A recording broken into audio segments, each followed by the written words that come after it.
Welcome back, friends, or if you're new here, hey, it is Lauren, the Soap Witch, and this little happy corner of these here internets is where I play in my hair, mix up my magical concoctions, or even go rogue on a recipe in the kitchen. So in this video, I wanted to share me making the base of my Whipped Wonder Whip Shampoo, which is what you see me using every single wash day.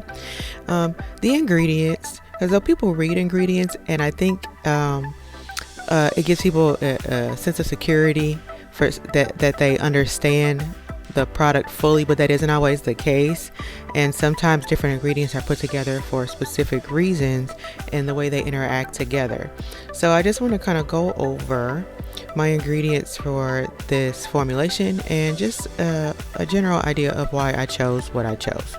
So I'm going to start with distilled water, and in pretty much every formulation where I use or water is required, you use distilled water because it doesn't have pollutants, impurities, and minerals that like natural rainwater or something like that would have, which could interfere with the outcome of the formulation.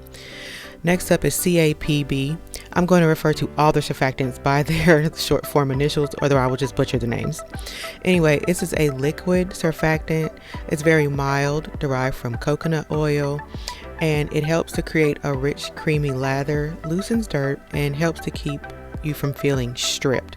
It is a great secondary foaming agent and enhances the other surfactants. And the reason that you use multiple surfactants in a formulation is because if you use one surfactant for the entire formulation, it tends to be more irritating due to just the general amount of that one ingredient.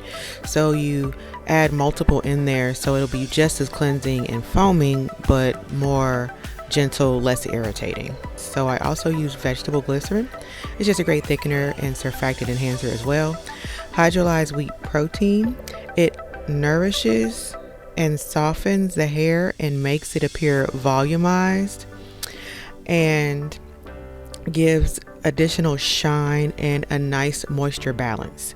Stearic acid is used to emulsify and thicken the formulation, and I like it as it helps me to get that nice fluffy whipped texture when I go to whip the base at the for the final product.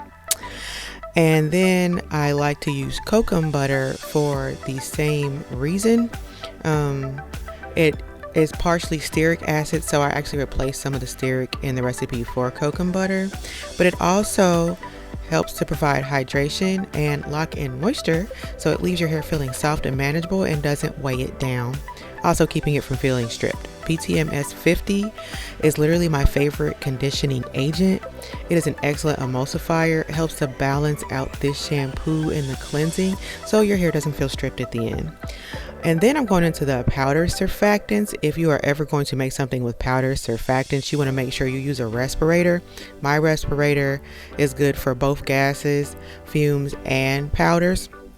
Anyway, SCI powder is a gentle surfactant, and it is derived from coconut oil, but it helps to mildly cleanse and avoids irritation, prevents dryness, gives a luxurious lather, conditions and soften hair.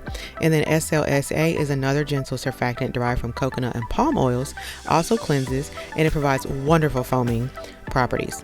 I also add some kaolin, is that how you say it, clay? Helps with oil absorption, a little bit of gentle cleansing, a tiny bit of exfoliation, helps hair to appear fuller, more voluminous. And then activated charcoal helps remove oil, dirt, and product buildup that can weigh your hair down. Restore a little bounce and volume to the hair. Sorbitol is a humectant and an emollient that helps to attract, retain moisture, making your hair feel hydrated, soft, and smooth, and less prone to dryness and frizz. Finally, Germall Plus will be added at the very end after it's cooked and stirred and combined together and all those good things. It's a wonderful water-soluble preservative. I know people are concerned about those, but if you add water, you will get germs and molds and fungus and yeast and stuff, and we don't want that. So that's why we add a preservative. So that's it in a nutshell. Those are all the ingredients and why I add them or why I like them. This is a new kind of form of video, but I thought about adding a few more just to see how it would go, just some different formulations, maybe lotions, conditioners, or something. But anyway, I hope you like this video, and if you like the special brand of sorcery that I bring to my little special corner of the internet, go ahead and click the like button on this video and subscribe, my friends. I hope you have a magical day. I know I intend to, and I will see you in the next video. Bye.